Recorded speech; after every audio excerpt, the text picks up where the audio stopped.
Hello and welcome to the World Wanderers Podcast, your source for travel stories, travel destinations, and travel philosophy. I'm Amanda. I'm Ryan. And we're your hosts.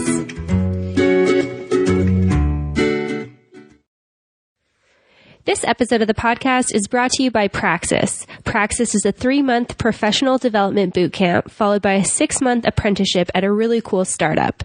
And if you've been following the show, then you'll know that Praxis has been sponsoring the podcast for the last couple of weeks. And one of the reasons why Praxis is our sponsor is because we found that personally there's a huge tie between our personal and professional development and travel. So travel for us has really encouraged us to become the people that we really want to become. It's allowed us to look at our lives and think about what do we want outside of what we were taught growing up. And that's what Praxis really encourages. It's an alternative to college if college isn't right for you. It's something to do after college if a graduate program or a master's isn't right for you. And it's a great opportunity if you're looking to learn more about entrepreneurship and apprentice with a really great company. So if this sounds like something that you're interested in, go over to discoverpraxis.com, scroll down, and click schedule a call today to find out more. This episode is also brought to you by italki. italki is a great way to learn a language in person with a one-on-one session with a coach who is a native speaker in whatever language you're learning.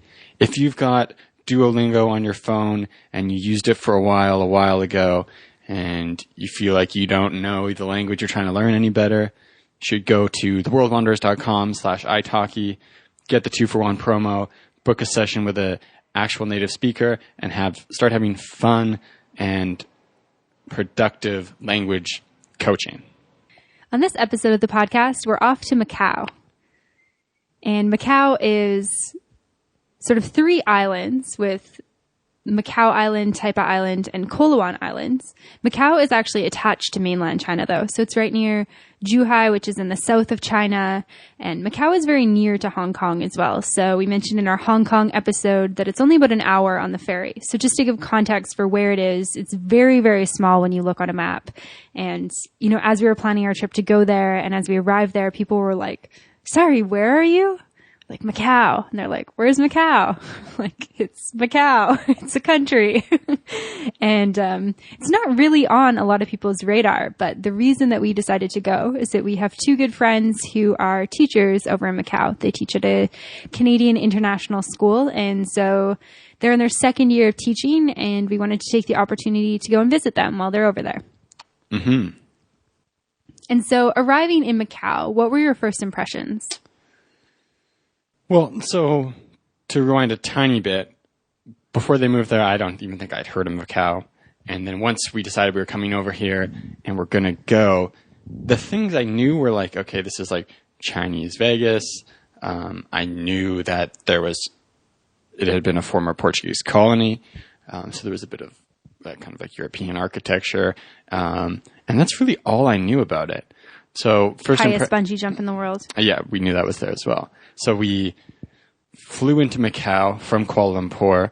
And it's kind of funny. So we're big fans of Uber. So when we got to the airport, we called an Uber. And Macau has Uber operates in a gray area in Macau. But our Uber pulls up and it's like some young kid I don't think he was as young as you think he is. It was like an Audi A8. Yeah, right. Some really fancy car. I don't know. That might not be the right one.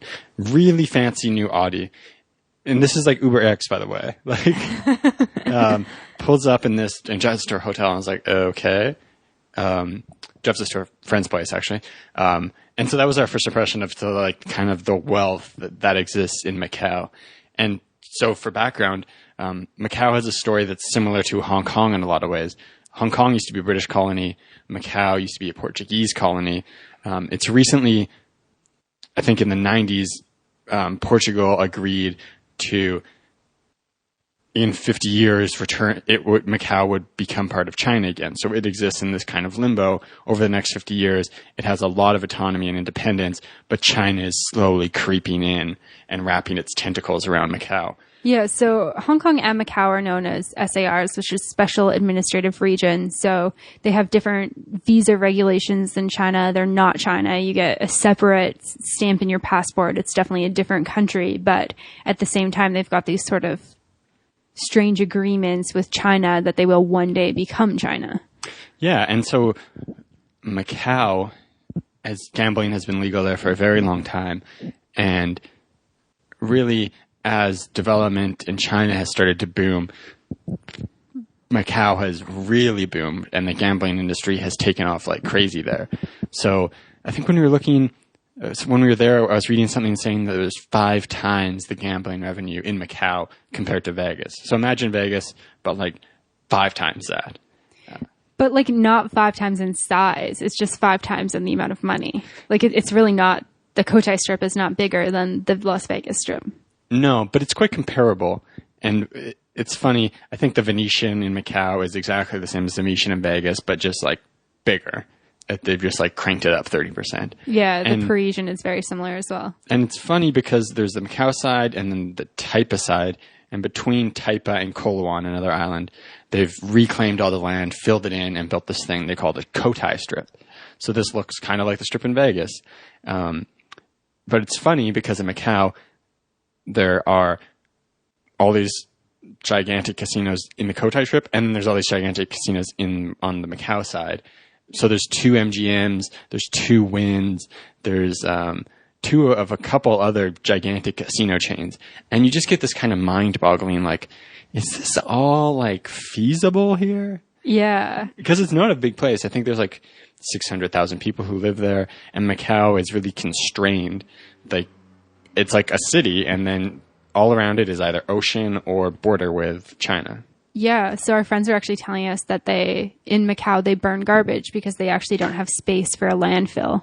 Like they're very, very, very tight on space. And we could even see where our friends were living right in front of them was another apartment building that was being built up. So the city is very like built up as opposed to out. And people don't really have houses there. People live in apartments. Even really wealthy people would live in maybe like a 1 or 2 story apartment. It's very large. I guess like a penthouse style. Yeah, or even they were telling us that some of the like you would have no idea as a child. Yeah, and they were telling us stories about how like people have multiple apartments where because gambling has created such a boom there, and then they have a very, very low income tax rate. So the average person in Macau who is Macanese and has a job there makes a lot more money because they're not paying hardly anything in income taxes. So there's quite a lot of wealth. You see a ton of Mercedes and Audis and Ferraris and all these fancy cars. And yeah, they were talking about people who, we have like 3 apartments. So like me and my brother and my sister and my grandma live in one, and my parents live in another, and our uncle and aunt live in another. Even one of their neighbors, we ran into her a couple times, but she uses the apartment that's next door to theirs as her office. Yeah, it's like nice, expensive apartment. Yeah, it's like a really great place. And she's like, oh, but I don't live here. Like, I live down the street in a different building. I'm like, there is no shame in this apartment. It's a very, very nice place.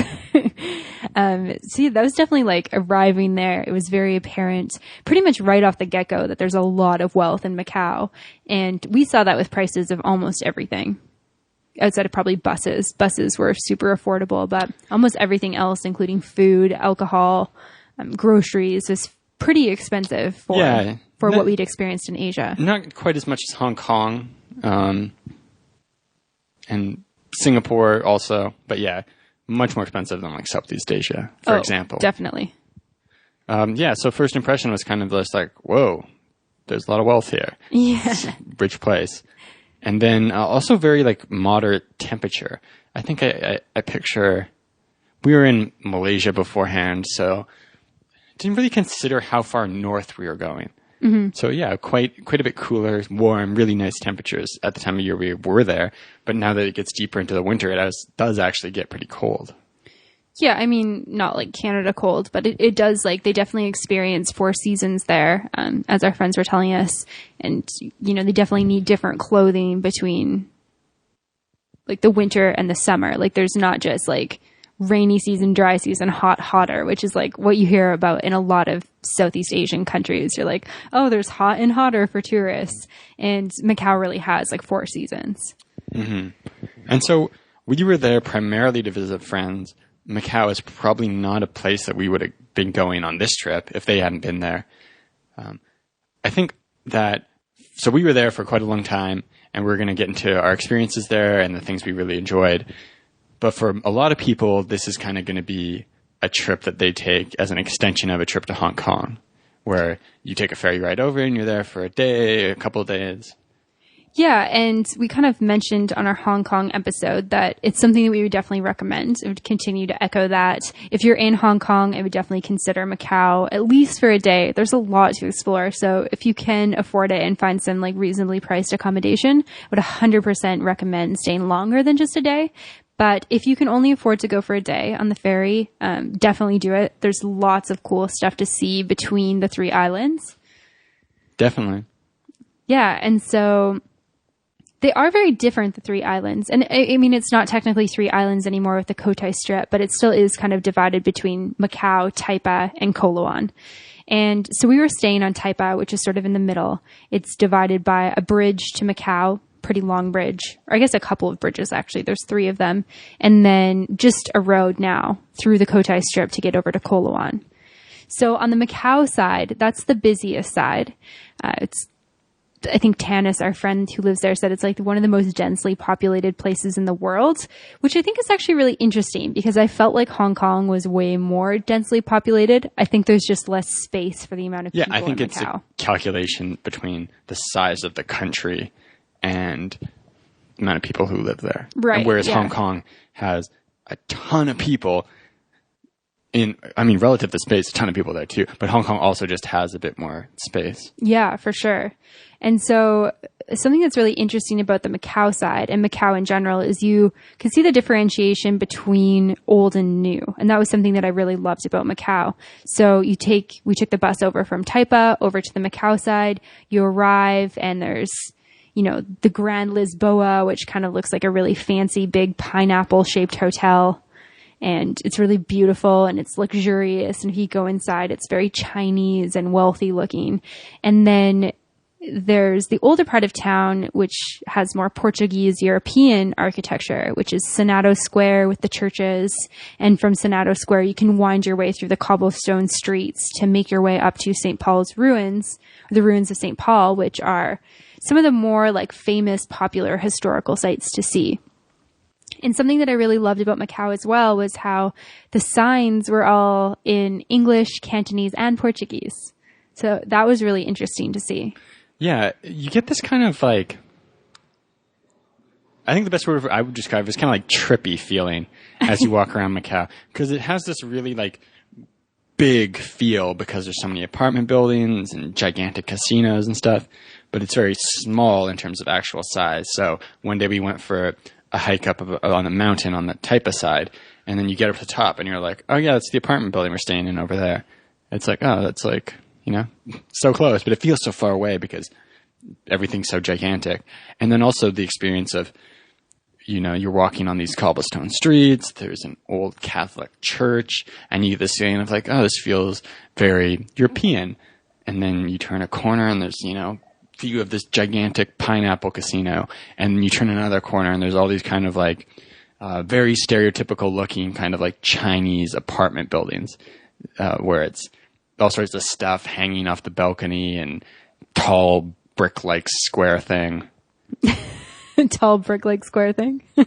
Just what you imagine, like almost like the like very unaesthetically pleasing kind of like communist style apartment building, which obviously Macau, not communist, but the kind of thing you picture seeing in like Beijing or something. Right. Yeah, definitely. And yeah, so there's on the Taipa Island, there are a couple little places that you can go for hikes. So there is some green space despite how densely populated it is. And then there's also Taipa Village, which is sort of another old Portuguese village. And from Taipa Village, when you look down the most popular street, you see all these signs in Cantonese, but it's very like European architecture, and you look down and you see the Venetian. And to me, I was just like so like in awe of this place that was Portuguese in style, very Cantonese with a lot of Chinese influence, and then also very, very Western feeling with the fancy casinos. And so I think that if you only have a day, I would definitely spend some time on the Macau side, go see some of the sites that I mentioned before, Senado Square, the ruins of St. Paul, walk through those areas and sample some almond cookies, which they're really famous for in Macau, and then take a bus over to Taipa. I think that Taipa is also a great place to visit. It's where we spent most of our time because that's where our friends live. Taipa Village is another little area, like I mentioned. There's some good restaurants there. You can get Portuguese food, you can get Chinese food, you can get some Western goodness in there. And then from there, like going to the Cotai Strip, I think is like a must when you're in Macau. Yeah, and specifically like doing it in the evening and then being able to check it out at night when everything's lit up and crazy and the Eiffel Tower is on and all that stuff. Yeah, our friends took us up to the 40th floor, which is one of the top floors in their building, because it's open glass on both sides, so we could see like this fabulous view of the Macau Tower and the Macau side, and then the other side see the entire Cotai Strip. And we were just like, wow, this is so cool. And like, I think they really enjoyed seeing our reactions to how fabulous Macau is at night, because it's very glitzy, it's very bright, it's very, very picturesque to take in. Yeah. And yeah, so like you were saying, if you were to do a one-day trip, which from Hong Kong, I'd say definitely do it. You can take a ferry over from Hong Kong to the Macau side, spend your morning over there, go to the ruins of St. Paul, like the stuff you said. There's some other kind of old colonial stuff to see. And then you could make your way in the afternoon over to Taipa and check out all the casinos. And then there's a ferry terminal over in Taipa, so you could take the ferry from Taipa back to Hong Kong and just have a big loop like that. That would be a really good way to do it. Yeah. And the ferry terminal in Taipa is right beside the airport, and they all have free shuttles to and from all of the hotels. So you can really tell when you're in Macau that there's a lot of like the casinos and the gambling is really where the money comes from, because when you're walking around the casinos, you can see all the shuttle buses that go like airport, ferry terminal, or they'll take you to Zhuhai, because there's a lot of people from mainland China who will come over to do shopping or gambling. And that's another thing. I mean, if you have money and you want to shop in the casinos, like, go for it. There's so many luxury, amazing looking shops. Unfortunately, we couldn't even afford a macaroon. Yeah, I don't know if that's the audience of this show. It's probably not, but if you want to splurge or something. I don't know. And it is tax-free in a lot of the casino shopping. I don't know if just Macau generally, but specifically in the casinos. So if you've been your laptop conked out, or you need a new camera, or some other piece of electronic, like that's a really good place to do it. They have an Apple store, and much every other store you could imagine is there. So yeah, I mean, it's a great place for that. It's very luxury, and we just spent a lot of time window shopping and just taking it all in. It is very much like Vegas. I mean, if you got put down there, if you took a port key and had no idea where you were and you had to guess, you'd probably get some like, oh, this is like a very Asian version of Las Vegas, but you'd probably guess you were in Las Vegas. Yeah, I mean, there's a ton of Chinese people there, hardly any white people, but yeah, very much Las Vegas. And I think it is cool, like just walking around these casinos and experiencing them. The Venetian, for example, they've got the canals, and if you've ever been to Vegas, the similar thing where you're walking inside, but there's like a sky and looks like all these other buildings. I mean, it's essentially the same.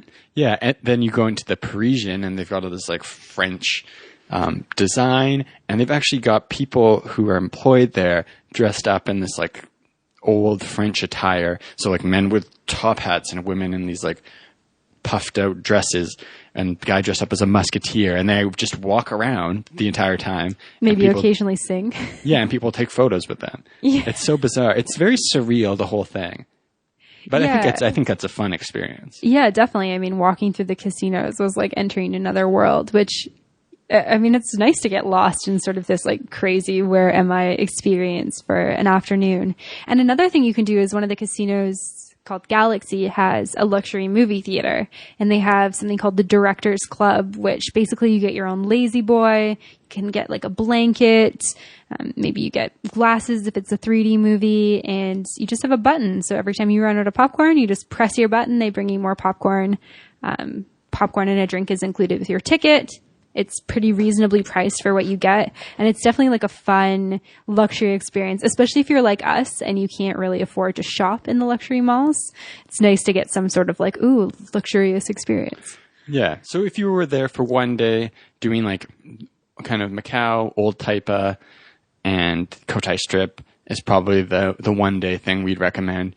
But then if you're there for a bit longer, like what are some of the other things to do in Macau? I think making your way over to Coloane is something that's really great. We made our way over to Coloane on one of our last days in Macau. Once again, we just hopped on a bus to Haxa Beach, and it was a rainy day. So Haxa Beach was not very busy. I imagine that it's quite busy on your average summer day. Despite the fact that it wasn't winter there. For us, when we were there, for the Macanese people, it's quite cold. So locals don't really go to the beach during the winter months.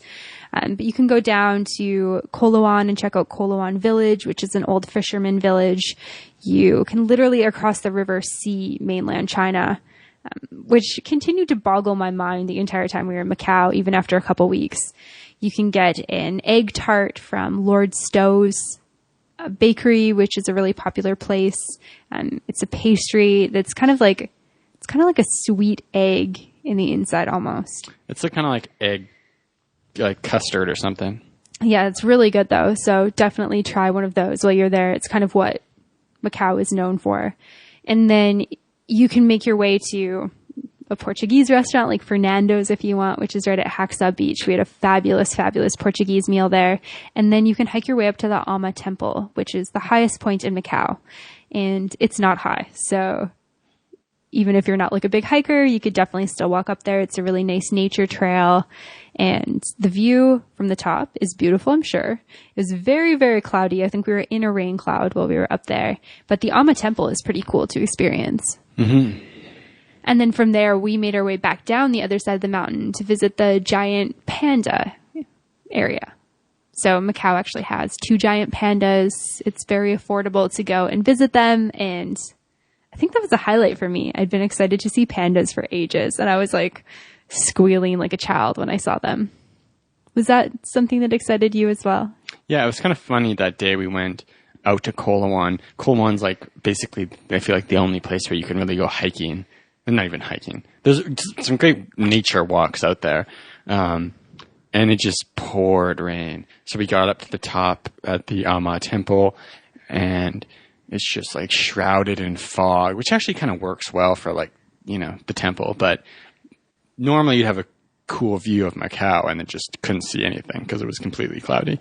And then as we started making our way down the mountain towards the panda, we got drenched in rain.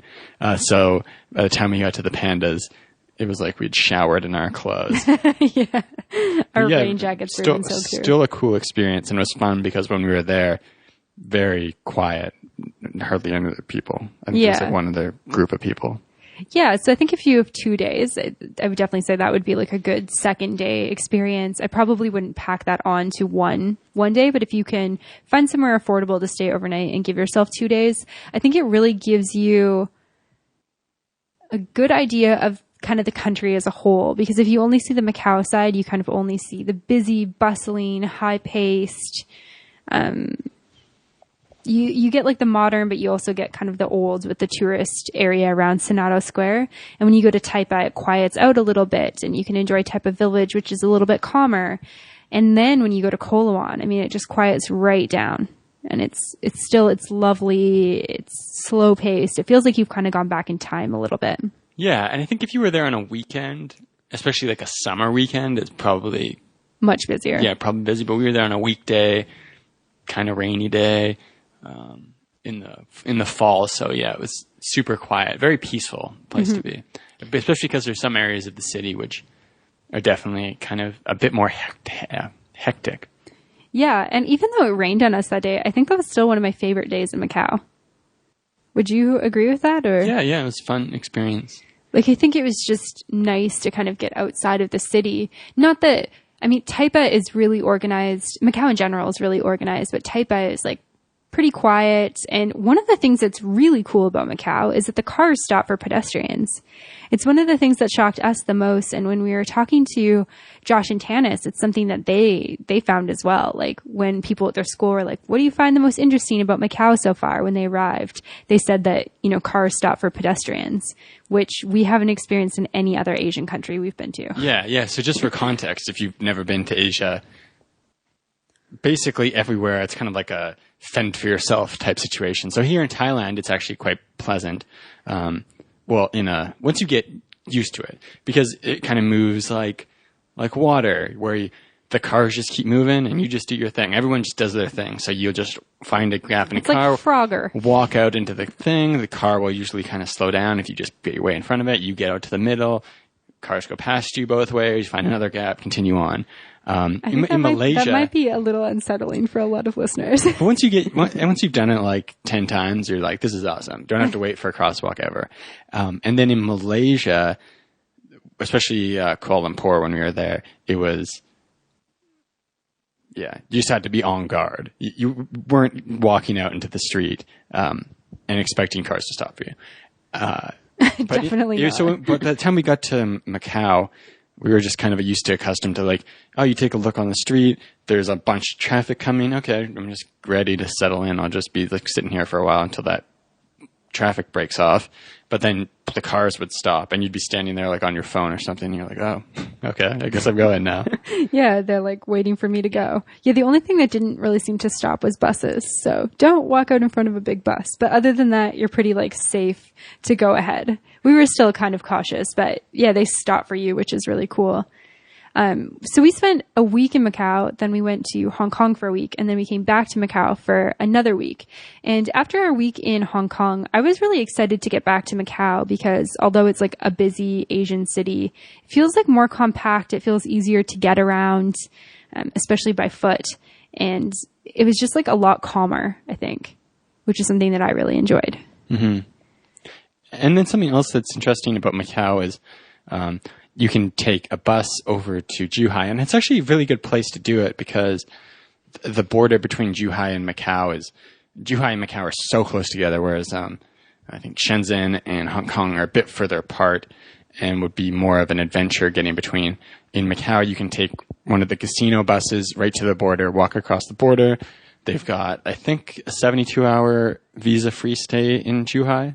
Yeah, I mean, check based on your nationality. I think it's different for all nationalities. For Canadians, and I'm pretty sure Americans, you do get 72 hours on arrival. I think you just do have to have proof that you're returning back to Macau after that. China's really interesting in general because a lot of cities have these like visa exemption rules. And so just because it is a neighboring city, Zhuhai is one of the exceptions where you can kind of just go across the border for a couple hours. And although we didn't do that because we ended up going to Shanghai, we had thought about it because we were like, oh, it'd be a fun adventure to just like cross the border and be in a different country, but still be able to be like, yo, Tanis and Josh, we're like not that far from you. Yeah. And so that would be actually like, we didn't really look too deep into accommodation in Macau because we were staying with friends. But we've heard it can be hard to find somewhere affordable.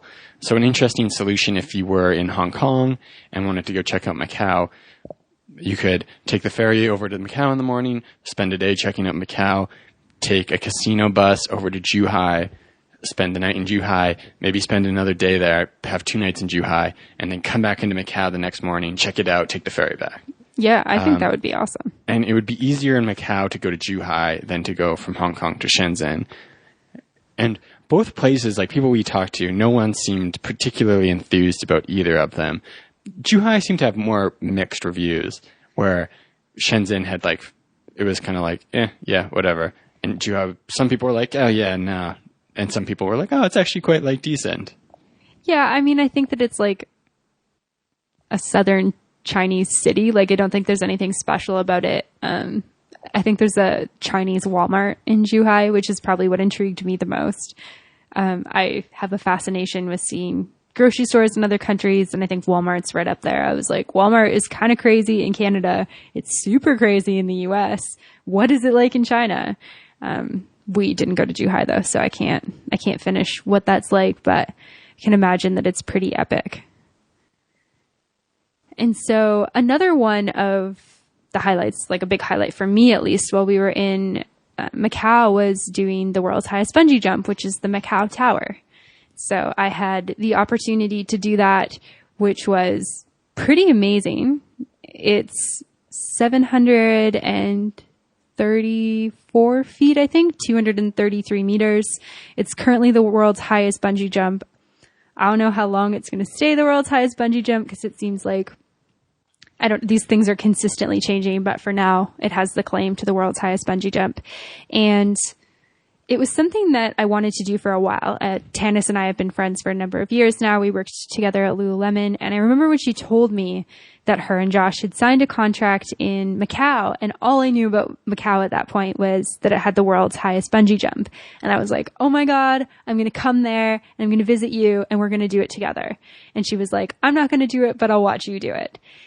And when I arrived there, I felt really scared to do it, which, I mean, when you look at it, you're like, obviously you felt scared. It's like a freaking massive tower that you're going to throw your body off of. But it looks so big because it kind of sits like right beside this sort of like man-made bay away from all the other buildings. And it's definitely the tallest building in Macau. Is that right? I think so. And it was interesting because we went to Shanghai after, which has like some of the tallest buildings in the world, which are significantly higher than the Macau Tower. Like we went up to a building that was 100 stories. Like we went to the 100th and 104th floor, I think. Yeah, I think it's the 5th tallest building in the world. Yeah. And it was the tallest in like 2008, which is crazy. Yeah. And the Macau Tower is 61 stories to get up to where you jump off. And so I think it's all context when you look at it. Like obviously it's really high to jump off of, but it also looks really high because there's nothing around it that's higher. So it's really kind of intimidating to look at it and to imagine throwing yourself off of it. So because we had, a while there, I kind of took some time to think about it. And then I decided, you know what? YOLO. If I don't do it now, I'm going to regret it. What? Say YOLO on the podcast. Why? That's actually how I felt though. Why can't I say YOLO? Okay, fine. It's done. It's done. It's too late. It's not like we can edit this or something. I don't know. I was just like, I'm going to regret this if I don't do it. So I just booked it and decided to do it. And it was an amazing experience that I'm really glad that I did. Yeah. I mean, so I didn't do it, but it looked cool. Yeah. So I was very nervous the day that I was doing it. I woke up and was like, holy shit, I'm jumping off a tower today. That's crazy. I ate some breakfast with lots of time to digest. And then Ryan and I made our way down there. Josh and Tanis came after to watch. Not like after I jumped, but a little bit later.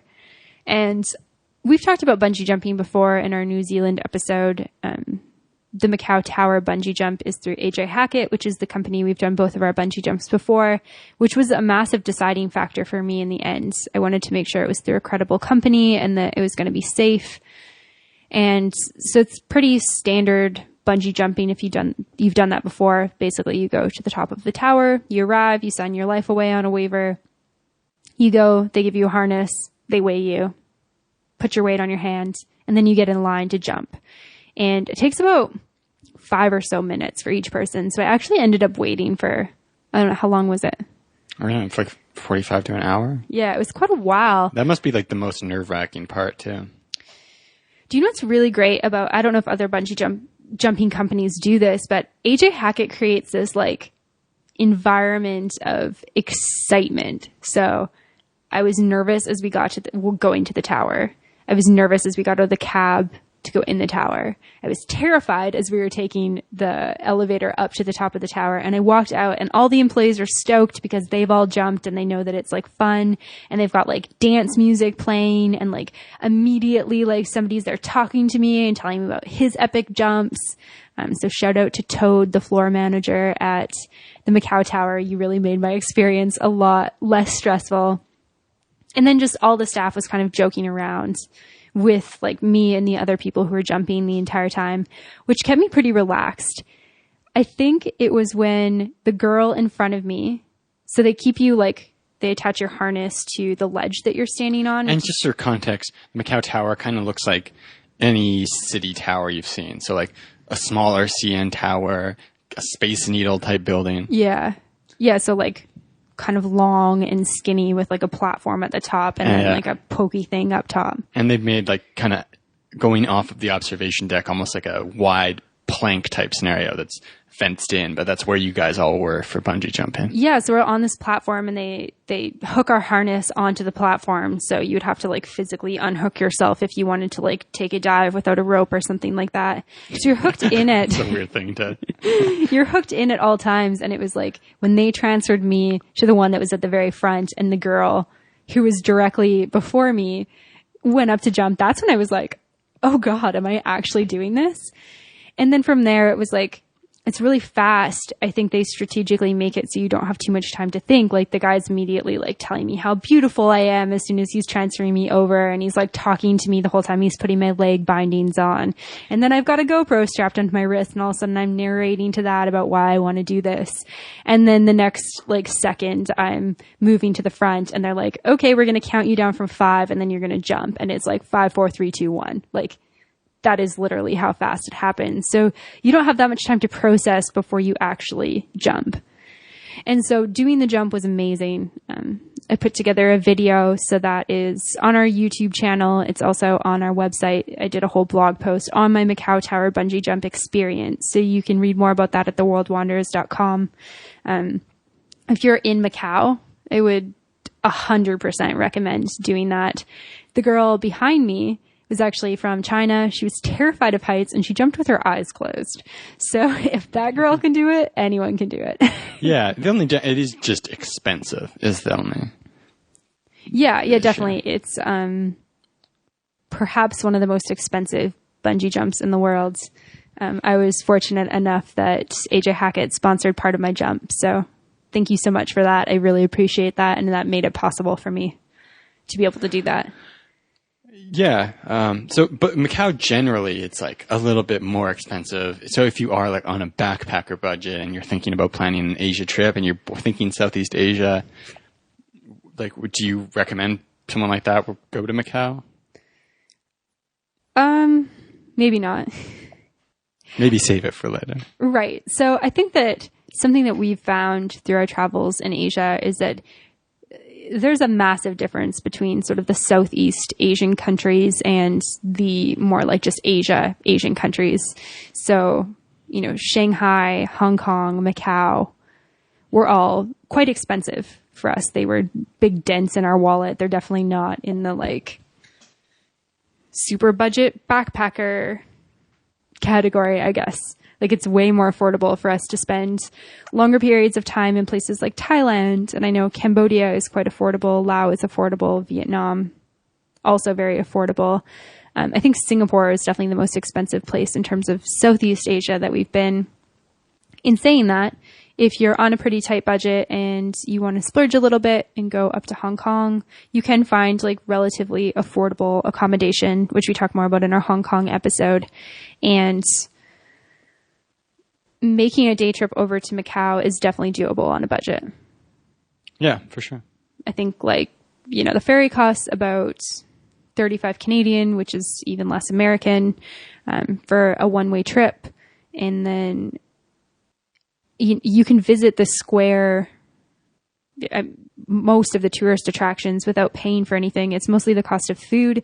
And although there is expensive food, you can definitely find an affordable meal. We found quite a few affordable meals. So just do your research on that beforehand.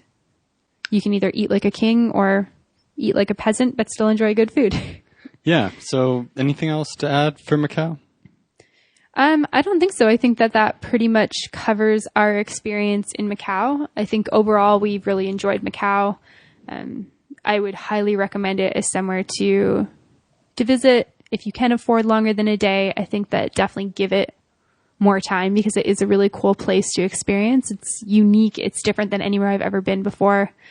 I'm really grateful that we got to spend a couple weeks there. Yeah, it's very cool. And just being so close to Hong Kong and so close to China, it makes it really an area that you could spend, you can spend 2 weeks in Hong Kong, Macau, China, just not China broadly, but China, just going to Zhuhai, going to Shenzhen, or can't remember the other gigantic city that's down there.